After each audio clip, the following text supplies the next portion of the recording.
जय हिंद। स्वागत है आप सभी का आपके अपने YouTube चैनल अमृत एकेडमी पे।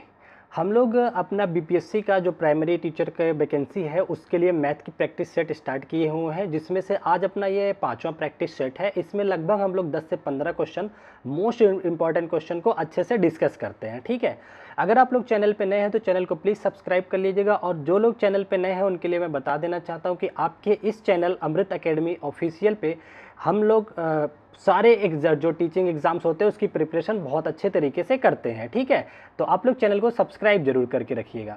चलिए बिना टाइम वेस्ट किए आज की क्लास को हम लोग शुरू करते हैं। देखिए पहला क्वेश्चन आपकी स्क्रीन पे दे रखा है, ध्यान से क्वेश्चन को पढ़िएगा। कह रहे हैं एक वर्ग की भुजाओं की संख्या और घन के किनारों की संख्या का अनुपात कितना होता है। ठीक है, सबसे पहले आपको पता होना चाहिए वर्ग में कितनी टोटल भुजाएं होती हैं, 4। और जो घन होता है, क्यूब होता है, ये अपना क्यूब होता है। देखिए इसमें किनारों की संख्या कितनी होती है, किनारों से मतलब होता है एज। ठीक है, एज कितने होते हैं, देखिए 4 तो ऊपर एज होते हैं, 4 नीचे होते हैं और 4 आजू बाजू में होते हैं, 4 3 12 एज होते हैं। ठीक है, तो आपसे वर्ग की चारों भुजा मतलब 4:12 पूछ रहा है। ये कितना हो जाएगा, 4 एकम 4, 4 3 12, तो 1:3 आपका आंसर हो जाएगा। बहुत प्यारा सा आसान सा क्वेश्चन था, आप सब लोग कर पाए होंगे। ठीक है ना, ये लास्ट ऑप्शन इसका हो जाता है। चलिए आगे बढ़ते हैं नेक्स्ट क्वेश्चन की तरफ। देखिए बहुत प्यारा सा क्वेश्चन ये भी दे रखा है, कह रहा है निम्नलिखित अनुपातों में लुप्त x ज्ञात कीजिए। अच्छा, कभी भी ये चीज़ देखिए, a अनुपात b समानुपात c अनुपात d दिया हो तो इसका मतलब होता है पास पास वाले गुणा हो जाते हैं बराबर दूर दूर वाले, तो ये आ जाता है AD बराबर BC के। ठीक है ना, तो ये वाले रूल्स को आप अप्लाई करोगे यहाँ पे। देखिए पास वाला पास के साथ गुणा हो जाएगा, दूर वाला दूर के साथ, तो 12 8 96 बराबर हो जाएगा आप 32x के। तो x आपसे पूछा है तो x इधर डिवाइड कर दो, तो 96 divided by 32 is equal to x आ जाएगा 30 तिहाई 90 2 तिहाई 6, तो ये 3 बार आपका चला जाएगा। ठीक है ना, तो यहाँ से आपका जो करेक्ट आंसर आ जाएगा वो 3 आ जाएगा। आसान आसान से कुछ क्वेश्चंस लिए हैं मैंने, जो कि सारे इस टाइप के भी क्वेश्चन पूछे जाते हैं। ठीक है, चलिए अब देखिए एक थोड़ा ठीक से क्वेश्चन आ गया। देखिए इस क्वेश्चन में क्या कह रहा है, ध्यान से क्वेश्चन को पढ़ो। कह रहा है यदि x माइनस 1/x बराबर 2 दे रखा है तो x to the power 4 plus 1/x की पावर 4, ये आपसे पूछ रखा है। ठीक है, देखते हैं कैसे करते हैं इसको। देखिए क्या है, x माइनस 1/x बराबर 2 है। अगर मैं इसका बोथ साइड स्क्वायरिंग कर दूं, इधर भी स्क्वायर कर दूं तो इधर भी स्क्वायर करना पड़ेगा, तो ये a माइनस बी का होल स्क्वायर की आइडेंटिटी बन जाएगी, जो कि क्या होती है a square plus B square और -2ab, तो माइनस x से x तो ऊपर नीचे कट जाएगा तो -2 आ जाएगा, और ये 2 दूनी 4। ठीक है, तो यहाँ से आपका निकल के आ जाएगा x square plus 1/x square is equal to, ये इधर जाके जुड़ जाएगा, 4 और 2 6 हो जाएगा। ठीक है, यहाँ तक किसी को कोई डाउट नहीं होगा। अच्छा, लेकिन यहाँ पे इसने 4 पावर पूछा है, इसका मतलब इस वाले इक्वेशन का एक बार फिर से हम लोग क्या करेंगे, बोथ साइड स्क्वायर करेंगे। जब हम दोबारा बोथ साइड स्क्वायर करेंगे तो राइट साइड में तो आपका 36 आ जाएगा, 6 का वर्ग, यहाँ पे आपका आ जाएगा x की पावर 4 प्लस 1/x की पावर 4। ठीक है, अब ये a प्लस बी का होल स्क्वायर लगा है, ठीक है ना, तो उसमें +2ab होता है, तो +2 आ जाएगा। जब आप इस 2 को इधर भेजोगे तो ये माइनस हो जाएगा, तो आपका जो x की पावर 4 प्लस 1/x की पावर 4 आएगा, ये 36 में से 2 को माइनस करके आ जाएगा, तो 34 आ जाएगा। समझ गए, तो इसका जो आंसर आएगा वो 34 आएगा, जो कि सेकंड ऑप्शन दे रखा है। सेकंड ऑप्शन आपका करेक्ट आंसर हो जाता है। ठीक है, चलिए आगे बढ़ते हैं अपने नेक्स्ट क्वेश्चन की तरफ। देखिए ये भी काफी अच्छा सा क्वेश्चन आपकी स्क्रीन पे दे रखा है। इसमें कह रहा है 7 क्रमागत संख्याओं, मतलब कंटिन्यूअस संख्या दे रहा है, कंसेक्यूटिव, एक के बाद एक की बात कर रहा है, का एवरेज दे रखा है 20। इनमें से सबसे बड़ी संख्या आपसे पूछा है। सबसे पहले हम 7 कंटिन्यूअस अगर संख्या बनाना चाहें तो एक तो देखो x ले लेते हैं, तो x + 1 x + 2, इस तरह से कितना आ जाएगा, x + 6। ये आगे 7 कंटिन्यूअस संख्याएं। अगर हम इन सब का सम करके, सबको जोड़ करके 7 से भाग दे दे तो इसका औसत निकल के आ जाता है। औसत क्या होता है, सभी संख्याओं को जोड़ करके नंबर से भाग दे दो तो औसत आ जाता है। तो इतने का औसत आपको दे रखा है 20। ठीक है ना, तो इसका मतलब सबका सम कितना आ जाएगा, x कितनी बार आएगा, 1 2 3 4 5 6 7 बार, 7 बार, तो 7x प्लस ये 1 + 2 + 3 + 6 तक।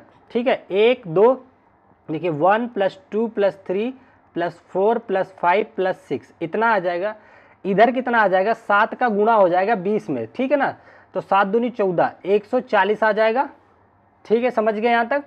चलो इतना आ गया। अब हम इन सबको जोड़ते हैं, 6 5 11, 11 और 4 15, 15 3 18, 18 2 20, 1 21। ठीक है, ये 21 आ गया। तो 7x बराबर आ जाएगा 140 माइनस का 21। ठीक है, 10 में से 1 गया आपका 9 आ जाएगा। यहाँ पे बच गया 13 में से 2 गए 11। ठीक है ना, 11 2 13 होता है, 11 आ गया। ये आ गया आपका 7x।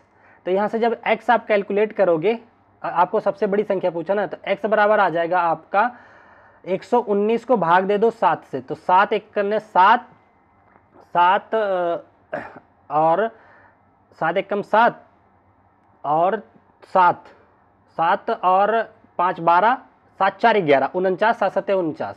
तो x की वैल्यू कितनी आ गई आपकी, 17 आ गई। ठीक है ना, लेकिन आपसे x नहीं पूछा, उसने सबसे बड़ी संख्या पूछा है। तो सबसे बड़ी संख्या आपकी x + 6 है।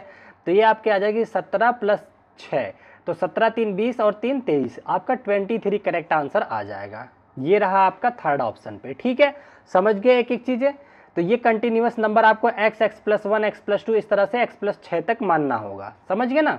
चलो आगे बढ़ते हैं अगले क्वेश्चन की तरफ। ये देखिए आपको दो इक्वेशन दे रखा है, अच्छा सॉरी, ये दे रखा है x का पावर 31 + 31 को x + 1 से विभाजित करने पर, डिवाइड करने पर रिमाइंडर क्या आएगा, ये आपसे पूछ रहा है। देखिए रिमाइंडर प्राप्त करने के दो तरीके होते हैं। 31 + 31 को, एक तो तरीका ये आ जाएगा कि इसको x + 1 से भाग दे दो, लॉन्ग डिवीजन मेथड से पूरी तरह से इसको भाग दे दो, तो रिमाइंडर यहाँ पता चल जाएगा कितना आ रहा है। ठीक है, एक ये मेथड होता है, ये थोड़ा लॉन्ग पड़ता है। इसका सबसे आसान मेथड क्या होता है, रिमाइंडर थ्योरम का ही एक अपडेट वर्जन होता है कि जिससे आपको भाग देना है, इसको इक्वल टू 0 रख दो, x + 1 = 0 रख दो, यहाँ से x निकाल लो, -1 आ गया। अब ये कहता है इस -1 को, x की वैल्यू को इस वाले इक्वेशन में पुट कर दो। तो चलिए पुट करते हैं, -1 की पावर 31 + 31। तो देखिए -1 की घात ऑड नंबर है, विषम संख्या, तो ये -1 ही आएगा और प्लस 31। तो ये जो निकल के आता है ये आपका रिमाइंडर आ जाएगा। कितना आ जाएगा, 31 में से 1 चला गया 30, तो शेष जो बचेगा इसका 30 बचेगा। थर्ड ऑप्शन इसका करेक्ट आंसर हो जाएगा। ठीक है, किसी को कोई डाउट नहीं है। ये बात याद रखना, जब भी इस तरह से भाग करने को कहे तो आप = 0 रख के वैल्यू पुट करके निकाल सकते हैं। दूसरा मेथड आपके सामने देखिए, ये होता है x की पावर 31 + 31, इसको इस तरह से भाग दिया जाता है x + 1 से, फिर यहाँ मैच कराया जाता है, इस तरह से लॉन्ग डिवीजन मेथड इसको बोलते हैं। इसको मत कीजिएगा, ये वाला ज़्यादा आसान होता है, इससे आप लोग कर पाएंगे। ठीक है, चलो आगे बढ़ते हैं अपने अगले क्वेश्चन की तरफ। ये भी देखिए बहुत अच्छा सा क्वेश्चन दे रखा है आपकी स्क्रीन पे। कह रहा है एक व्यक्ति 4 बच्चों के बीच कुछ वस्तुओं को बांटता है। एक कोई व्यक्ति है, कुछ वस्तुएं हैं उसके पास, वो 4 बच्चों के बीच बांट रहा है। ठीक है, मान लिया उसके पास x वस्तुएं हैं। ठीक है ना, पहले बच्चे को कुल वस्तु का आधा देता है। पहले को आधा मतलब x का x/2 दे दिया उसने। ठीक है, पहले बच्चे को ये दे दिया a b c d, ये मान लो 4 बच्चे हैं, देता है। दूसरे बच्चे को पहले बच्चे को मिलने वाली वस्तु का 1/4 देता है। पहले को x/2 मिला था, दूसरे को कितना है, इसका 1/4, 1/4। ठीक है, तीसरे को क्या कह रहा है, तीसरे बच्चे को पहले बच्चे को वस्तु का 3/4, पहले को x/2 मिला था, इसका 3/4 दे दो। ठीक है, इतना हो गया। चौथे बच्चे को कितना भाग मिलेगा ये आपसे पूछ रहा है। ठीक है, तो देखिए क्या करेंगे, ये जो 3 बच्चे पाए हैं इन सबको जोड़ करके x में से अगर हम माइनस कर दे तो हमें पता चल जाएगा कि चौथे बच्चे को जो बचेगा वो चौथे बच्चे को मिल जाएगा, क्योंकि क्वेश्चन में कह रखा है कि सारे वस्तुओं को 4 बच्चों में ही डिवाइड करना। सारी वस्तुएं x के बराबर थी, तो चलो इनको सबको जोड़ते हैं। तो x/2 प्लस ये कितना आ जाएगा, 4 दूनी 8, तो x/8 प्लस ये कितना आ जाएगा, 3x/8, 3x/8 आ जाएगा। ठीक है ना, इतना आ गया। इन सबको आप अगर ऐड करोगे तो ये एलसीएम तो 8 आ जाएगा, 2 चौके 8, तो 4x + x + 3x। ठीक है ना, इतना आ गया आपके सामने। अब आप क्या करोगे, देखिए तो 4 3 7 1 8, तो 8x/8, तो 8 से 8 कट गया, x आ गया आपका। तो अब देखिए 3 बच्चों को उसने x वस्तुएं बांट दी, तो चौथे को क्या मिलेगा, चौथे को तो कुछ नहीं मिलेगा, x में से x तो 3 को ही दे दिया, तो 0 मिलेगा। तो इसका मतलब d को कोई भी वस्तु नहीं मिलेगी, 0 आएगा। जबकि इसका ऑप्शन क्या क्या दे रखा है, इसमें दे रखा है 3/4, गलत गलत गलत। तो इसमें से कोई भी आंसर करेक्ट नहीं है, ठीक है ना। तो लास्ट ऑप्शन इसका करेक्ट हो जाता है, उपर्युक्त में से कोई सा भी नहीं, ठीक है। समझ गए होंगे आई थिंक आप लोग। चलिए ये देखिए बहुत अच्छा सा क्वेश्चन दिया है, इसको भी ध्यान से देखिए क्या कह रहा है। इसमें कह रहा है एक विद्यालय में प्रत्येक विद्यार्थी या तो हिंदी या अंग्रेजी या दोनों लेते हैं, ठीक है। कोई स्कूल है जिसमें बच्चे या हिंदी ले रहे हैं या इंग्लिश ले रहे हैं या दोनों ले रहे हैं, ठीक है। कह रहे हैं 50.8% तो हिंदी लेते हैं और 64.2% अंग्रेजी लेते हैं। यदि विद्यार्थियों की कुल संख्या 500 है तो कितने विद्यार्थी हिंदी और अंग्रेजी दोनों लेते हैं। चलो देखते हैं, एक इसका डायग्राम सा बनाते हैं। ये हिंदी लेने वाले हो गए, ये इंग्लिश लेने वाले हो गए। ये कह रहे हैं कि 50.8% तो हिंदी लिए हैं और 64.2% इंग्लिश लिए हुए हैं। तो इसका मतलब इन दोनों का सम देखो पहले कितना आ रहा है, 64.2% और ये आ रहा है 50.8। तो 8 2 10, 0 कैरी लगा, 1 4 1 5, यहाँ दशमलव लगा दो, 6 5 11। तो 115% कुल बच्चे हो गए, लेकिन कुल बच्चे तो 100% होने चाहिए, यहाँ 115% हो गए। इसका मतलब जो 15% बच्चे हैं वो दोनों सब्जेक्ट लिए हुए हैं, हिंदी इंग्लिश दोनों लिए हुए हैं, ठीक है ना। तो 15% दोनों लिए हुए हैं। यहाँ पे टोटल बच्चे जो हैं विद्यार्थी वो 500 हैं। टोटल का मतलब 100% विद्यार्थियों की संख्या दे रखा है 500, ठीक है। उसने पूछा है जो हिंदी इंग्लिश दोनों लिए हैं उनकी संख्या बताओ। तो हिंदी इंग्लिश लेने वाले कितने हैं, 15% है। आप मुझे बताओ अगर 100% की वैल्यू 500 है तो 15% की वैल्यू कितना होगा। ये 100 का कितना गुना है, 5 गुना है। तो इसका भी 5 गुना कर देंगे तो आंसर आ जाएगा। तो 15 × 5 = 75 होता है, 75 बच्चे। तो 75 बच्चे ऐसे हैं जो हिंदी और इंग्लिश दोनों ले रखे हैं, ठीक है। समझ गए आप लोग, किसी को कोई डाउट नहीं, यहाँ से आराम से कर सकते हैं। ये देखिए इसका 100 का 5 गुना है ना, तो इसका भी 5 गुना कर दोगे तो आंसर आ जाएगा, ठीक है ना। या दूसरा मेथड है 100 से इसको डिवाइड करो फिर 15 से गुणा करो, वही बात हो जाएगी। चलिए आगे बढ़ते हैं नेक्स्ट क्वेश्चन की तरफ। देखिए अभी काफी अच्छा सा क्वेश्चन दे रखा है, बहुत ध्यान से पढ़िएगा, बहुत अच्छा सा है। इसमें क्या कह रहा है, 2 वर्ष पहले ए की आयु के व्युत्क्रम, मान लो ए की आयु आज, ये रहा आज, ए की आयु हमने मान लिया ए वर्ष है, ठीक है ना। ए की आयु कितना है, ए वर्ष है, ठीक है। कह रहा है 2 वर्ष पहले, तो 2 वर्ष पहले इसकी आयु कितना हो जाएगा, 2 वर्ष पहले ये आयु a-2 हो जाएगी, ठीक है ना। 2 वर्ष पहले इसकी आयु का व्युत्क्रम कितना हो जाएगा, फिर 2 वर्ष पहले व्युत्क्रम करोगे, इसने व्युत्क्रम बोला है, बराबर हो जाएगा 1/a-2। ये आ गया 2 वर्ष पहले, इसका व्युत्क्रम इतना हो गया। कह रहा है अब से 2 वर्ष बाद, अब आज है ए वर्ष का, तो 2 वर्ष बाद इसकी उम्र कितनी हो जाएगी, 2 वर्ष बाद ये आपके सामने आ जाएगा a+2 का हो जाएगा, वो 2 साल इसमें जुड़ जाएगा। 2 वर्ष बाद आयु का व्युत्क्रम, फिर इसका भी व्युत्क्रम कर रहा है तो व्युत्क्रम करिए, इसका भी व्युत्क्रम करोगे तो 1/a+2 आ जाता है। तो ये आगे दोनों का व्युत्क्रम, इसका और इसका। कह रहा है दोनों के व्युत्क्रमों का योग 2/3 के बराबर है, तो ए का वर्तमान आयु में पूछ रखा है। इसका मतलब इसका और इसका सम 2/3 दे रखा है, मतलब 1/a-2 प्लस 1/a+2 बराबर दे रखा है 2/3। तो आपसे ए का वर्तमान आयु पूछा, वर्तमान आयु को हम ए मान के चले हैं, आप ए को कैलकुलेट कर लो, ठीक है ना। देखो इसका सबसे आसान तरीका क्या होगा, आप ना ए की वैल्यू ऑप्शन से पुट करके चेक कर लो। जैसे मैं 4 रखता हूं तो 1/a की जगह 4 रखा तो 4 - 2 2 प्लस 1/4 और 2 6 हो गया, तो एलसीएम 6 आ गया, 2 3 6 प्लस 6 1 6, तो 3 1 4, 4/6, तो 2 से काटिए 2/3 आ गया। देखिए ये सेटिस्फाई कर रहा है, यही आपका करेक्ट आंसर हो जाएगा।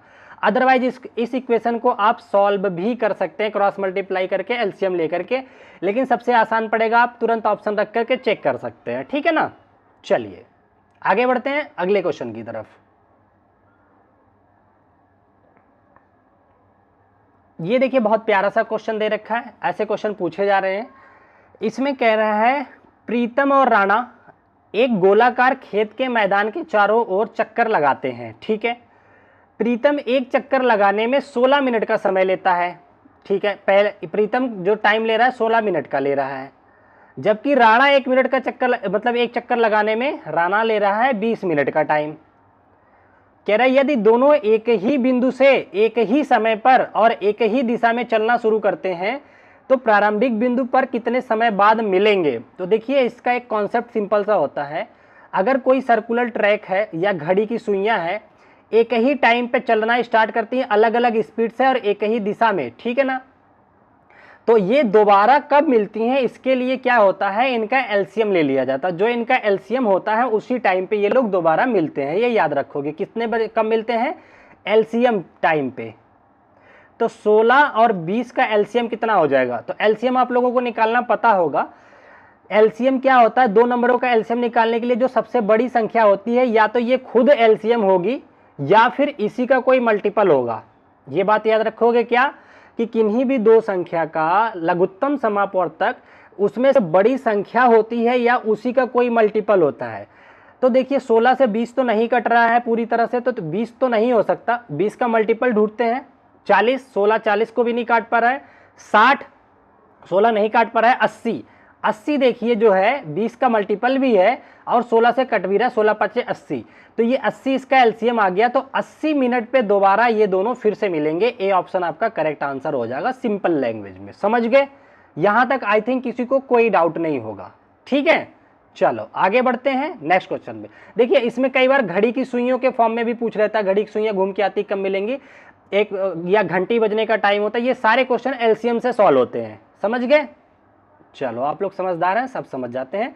अगर चैनल पे आप लोग नए हैं, अभी तक सब्सक्राइब नहीं किए तो प्लीज़ चैनल को सब्सक्राइब कर लीजिएगा। इसी तरीके से कंटेंट अच्छे से आप लोगों को हर टीचिंग एग्जाम के लिए मिलते रहेंगे, ठीक है। और हाँ, एक नोटिस आप लोगों को मैं बता देना चाहता हूँ कि जो लोग सुपर टेट या फिर सीटेट के पेपर 1 या पेपर 2 की तैयारी कर रहे हैं, मैं उन लोगों के लिए बहुत ही बढ़िया तरीके से हैंड रिटन नोट्स तैयार कर रहा हूं। ये समझ लीजिए वो ऐसा नोट्स है कि उससे बाहर आपको एक भी क्वेश्चन नहीं मिलेगा, ठीक है। तो वो सारी चीज़ें मैं आप लोगों को फ्री में प्रोवाइड करने वाला हूं, बस आप लोग चैनल को सब्सक्राइब करके रखो। जैसे सीटेट का एग्जाम आता है तब हम आपको वो नोट्स जो है प्रोवाइड करवा देंगे, ठीक है। चलिए आते हैं अपने अगले क्वेश्चन की तरफ। देखिए ध्यान से क्या कह रहा है इसमें, कह रहा है विक्रय मूल्य मतलब सेलिंग प्राइस पर 10% की हानि हुई है। विक्रय मूल्य पर 10% की हानि हुई है। कह रहा है क्रय मूल्य पर कितने प्रतिशत की हानि होगी। देखिए दो चीजें होती है, एक होता है आपका क्रय मूल्य सीपी, एक होता है एसपी, ठीक है।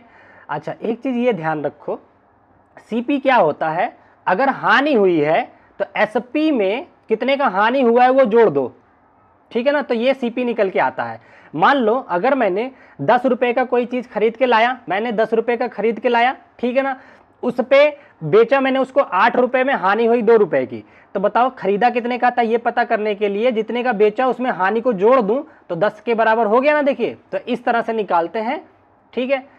अब आगे अपने क्वेश्चन पे आते हैं, देखते हैं क्या कह रहा है। यहां पे कह रहा है कि विक्रय मूल्य पर 10% की हानि। देखिए एसपी पे 10% की हानि का मतलब हो गया, 10% हानि का मतलब होता है 10/100 कीजिए, ये कट गया 1/10, मतलब अगर सेलिंग प्राइस 10 रुपया है, ये एसपी 10 रुपया है, उस पर 1 रुपये की हानि हो गई, 1 रुपये की हानि हो गई, ठीक है। कोई चीज 10 रुपये की थी, 10 रुपये में बेचा तो 1 रुपया हानि कमाया है, तो उसका सीपी कितना होगा बताओ। ये रहा एसपी 10 रुपया, हानि 1 रुपया। अभी मैंने बताया कि क्रय मूल्य होता है सेलिंग प्राइस में हानि जोड़ दो, तो 10 रुपए में 1 रुपया जोड़ दो तो 11 हो जाएगा, क्या सीपी हो जाएगा। उस वस्तु का क्रय मूल्य कितना हो गया, 11 रुपया हो गया। विक्रय मूल्य कितना है, 10 रुपया, तो देखिए सीपी है 11 रुपया और विक्रय मूल्य था 10 रुपया। अब बताओ कितने की हानि या लाभ होगा, ये पूछ रहा है उसने हमसे, कितने प्रतिशत की हानि होगी। तो सीपी पता हो और एसपी पता हो, मतलब क्रय मूल्य पता हो, विक्रय मूल्य पता हो, तो हानि प्रतिशत होता है आपका, हानि प्रतिशत बराबर होता है, ऊपर लिखते हैं हानि, नीचे लिखते हैं सीपी, ठीक है ना, ये होता है फार्मूला। तो हानि प्रतिशत आपको निकालना है, तो बताओ कितना हो जाएगा, कितने की हानि हो रहा है, 11 की चीज को 10 में बेचा जा रहा है, 1 रुपए की हानि हो रहा है, तो हानि को ऊपर रख दो, नीचे सीपी, सीपी मतलब 11 गुणा 100 कर दो, बस ये प्रतिशत आ जाएगा, यहाँ गुणा 100 लगा देते हैं, ठीक है ना। अब इसको सॉल्व कर लो, यही आंसर हो जाएगा। तो 100/11, ठीक है ना, तो 11 9 99, 9 सही 1/11 आपका आंसर आ जाएगा, इतने प्रतिशत की हानि होगी। पहला ही ऑप्शन आपका करेक्ट हो जाएगा, 9 सही 1/11, ठीक है ना, यहाँ तक आई थिंक किसी को कोई डाउट नहीं होगा। कोई अगर डाउट है तो आप लोग कमेंट कर सकते हैं, ठीक है, मैं हर कमेंट का जवाब देता हूं, ठीक है। चलिए आगे बढ़ते हैं अगले क्वेश्चन की तरफ। और अगर जिसको लगता है कि मैथ में वो बहुत ज़्यादा कमज़ोर है, उससे और भी इम्प्रूवमेंट की ज़रूरत है, तो आपके इसी चैनल अमृत एकेडमी ऑफिशियल पे ही मैं मैथ का महापैक कोर्स स्टार्ट किया हूं, जिसमें मैं धीरे धीरे करके सारे चैप्टर को बिल्कुल डिटेल में पढ़ा रहा हूं। आप लोग वहां पढ़ सकते हैं, वो खाली सारे टीचिंग एग्जाम्स को टारगेट करके पढ़ाया जा रहा है, ठीक है। ये देखिए एक सिंप्लीफिकेशन का क्वेश्चन है, इसको कैसे करेंगे उसको मैं बताता हूँ। इसको मैं थोड़ा क्वेश्चन को इसी को बड़ा कर देता हूँ, रुको। अरे रे रे रे ये क्या हो गया, रुक जाइए, हाँ ठीक है यहीं रहने दो। इसको पहले सॉल्व करते हैं। देखिए x 4 की घात -1 को आप लिख सकते हो 1/4। अगर रेशियो पलट देते हो तो घात पॉजिटिव हो जाती है, ठीक है। उसी तरीके से 8 की घात -1 को लिख दो 1/8। अब ये भाग है, ठीक है ना। अब देखिए भाग को गुणा में बदलते हैं। भाग को जब गुणा के साइन में बदला जाता है, गुणा के साइन में जब बदला जाता है भाग को, तो ये जो नीचे की चीज होती है ये ऊपर उठ के चली जाती है। तो अब आपका आ जाएगा 3/2 की घात -2, ठीक है। इतना किसी को कोई डाउट नहीं होना चाहिए। चलो अब इसको सॉल्व कर लेते हैं। इनका 4 और 8 का एलसीएम तो 8 ही आएगा, तो 4 दूनी 8, तो 2 + 1, 8 एकम 8 गुणा। अब ये देखिए 3/2 की घात है -2। अगर इस घात को आप प्लस करना चाहते हो तो इसको ऊपर कर दो, इसको नीचे कर दो, तो ये आ जाएगा 2/3 की घात +2 हो जाएगा, ठीक है। यहाँ तक किसी को कोई डाउट नहीं है। इनको जोड़ लो, 2 और 1 3/8 गुणा कितना हो जाएगा, 2 की घात 2 4, 3 की घात 2 9। अब इसे सॉल्व कर दो, आंसर आ गया आपका 3 त्रिक 9, ठीक है, ये आ गया आपका। और 4 एकम 4, 4 दूनी 8, तो 1/3 दूनी 6, 1/6 आपका आंसर आ जाएगा। देखिए कहाँ दे रखा है, पहला ही ऑप्शन दे रखा है, यही आपका करेक्ट आंसर हो जाएगा, ठीक है। समझ गए, इसी तरीके से सॉल्व करना है, अदरवाइज आप लोग गलती ज़्यादा कर सकते हैं। चलिए तो देखिए एक और क्वेश्चन बचा हुआ है, इसको भी हम लोग निपटा देते हैं, या इसके बाद और कोई क्वेश्चन है? अभी 1-2 क्वेश्चन है, ध्यान से थोड़ा धैर्य बना के रखो, बहुत अच्छे अच्छे क्वेश्चन है। देखिए इस क्वेश्चन में क्या कह रहा है, ब्याज की 10% प्रतिवर्ष की दर से कोई ब्याज है जो 10%, आर की वैल्यू दे रखा है आपको 10%, ठीक है, दर से 12,500 की एक धनराशि को 17,500 होने के लिए आवश्यक वर्षों की संख्या, टाइम पूछ रखा है, ठीक है ना। मूलधन आपको दे रखा है 12,500। देखिए मैं फार्मूले से नहीं बताता हूं, ये सब चीजें मैं आप लोगों से पहले भी बता चुका हूं, ठीक है। और आपको बनाना है इसको कितना, 17,500 इतना बनाना है। मतलब कितना बढ़ जाए, कितना ब्याज मिल जाए, 12,000 रुपए पे अगर 5,000 का ब्याज मिल जाए तब जाकर के 17,500 रुपये हो जाएगा। 12 5 17 और 500 500 कट गया, ठीक है ना। मतलब आपको जो ब्याज कमाना है वो 5,500 रुपये ब्याज, 5,000 रुपये ब्याज कमाना है 10% के हिसाब से। अच्छा बताओ 12,500 पे प्रतिवर्ष 10% ब्याज लग रहा है, तो पहले साल, एक साल में कितना ब्याज मिलेगा, इसका 10% मिलेगा। 12,500 का 10% कितना होता है, मैंने प्रतिशत निकालना बताया है, मैंने बताया लास्ट से 1 0 हटा दो, वही 10% होता है, तो 1250 रुपया। एक साल में जो ब्याज मिल रहा है 1250 रुपया मिल रहा है, आपको ब्याज चाहिए कितना, 5,000 रुपये। आप बताओ कितने साल 10% ब्याज लगाओगे, खुद से दिमाग लगाओ।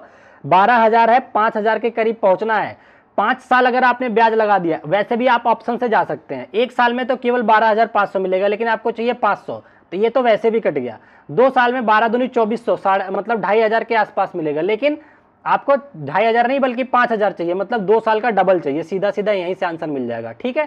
तो एक साल का ब्याज इतना है, तो 4 साल का सीधा सीधा 5,000 हो गया, और आपको 5,000 ही ब्याज चाहिए, तब जाकर के आप इसे 17,500 बना पाओगे। तो टाइम आपको 4 मिल गया। या आप सिंपल सा फार्मूला SI = लगा सकते हैं PRT/100, इस तरह से करोगे, कैलकुलेशन करोगे।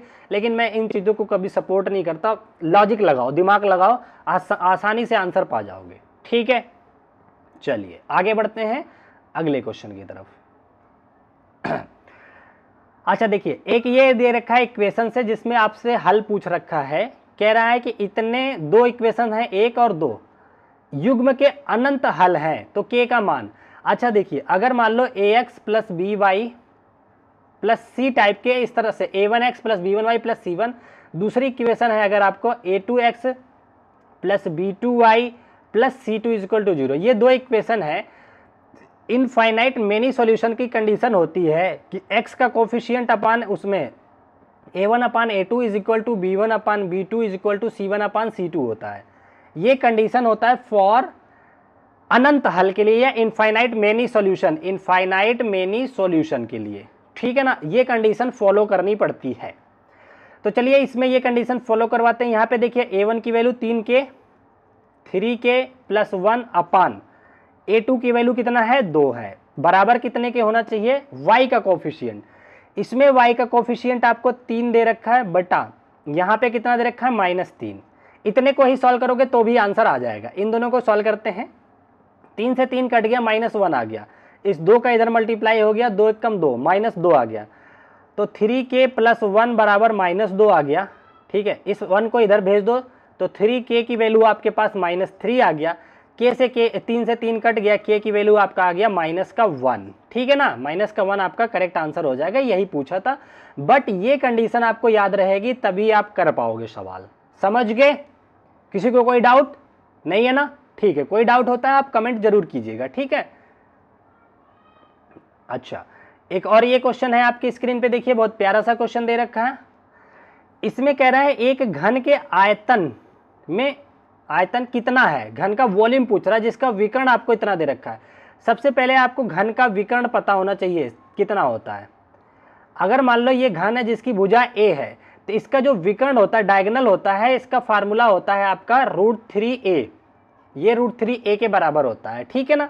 तो आपको विकर्ण ऑलरेडी इसने कितना दे रखा है 4√3, तो 4√3 दे रखा है। √3 से √3 कट गया तो इस घन की जो भुजा आ गई वो 4 सेंटीमीटर हो गई। आपसे घन का आयतन पूछ रखा है, घन का आयतन होता है भुजा का क्यूब, तो सीधा सीधा 4 का क्यूब आंसर हो जाएगा। 4 का क्यूब कितना होता है 64 होता है। 4 चौके 16 चौके 64। सेकेंड ऑप्शन आपका करेक्ट आंसर हो जाता है, ठीक है। देखिए मैं इस चैनल पे आप लोगों के लिए मैथ और साइंस बहुत मेहनत से कराता हूँ। आप लोग प्लीज़ चैनल को सब्सक्राइब जरूर कर लीजिएगा। काफ़ी मेहनत हो जाता है आप लोगों के लिए कंटेंट तैयार करके अच्छे से चीज़ें डिलीवर करने में, ठीक है। तो अगर आप लोग सब्सक्राइब करेंगे, लाइक कमेंट करेंगे तो मेरा थोड़ा मोटिवेशन बना रहेगा, तो मैं आप लोगों के लिए और बेहतर से बेहतर करने की कोशिश करूँगा, ठीक है। तो प्लीज़ आप लोग चैनल को सब्सक्राइब जरूर कर लो। चलो आगे बढ़ते हैं। चलिए ये देखिए आज का अपना लास्ट क्वेश्चन था, ठीक है। लगभग 10 से 15 क्वेश्चन हम लोगों ने अच्छे से डिस्कस कर लिया है और आई होप चीज़ें आप लोगों को पसंद आई होंगी। पसंद आई हैं तो प्लीज़ अपना काम करके जाइएगा, लाइक शेयर और कमेंट वाला, ठीक है। और सब्सक्राइब तो जरूर करके जाइएगा प्लीज़, ठीक है। तो चलिए आज की वीडियो यहीं तक रखते हैं। आप लोग अपना ध्यान रखेंगे, फिर मिलेंगे अपनी नेक्स्ट क्लास में। आप लोगों का पेपर बहुत अच्छा होगा, ये मेरी दुआ है भगवान से कि आप लोगों का पेपर अच्छे से अच्छा हो, ठीक है ना। तो आप मैं उसी तरह से मेहनत कर रहा हूँ, आप लोग भी मेहनत करिए और जल्दी से एक अच्छे अध्यापक बनिए, ठीक है। चलिए bye bye, take care, thank you so much, जय हिंद।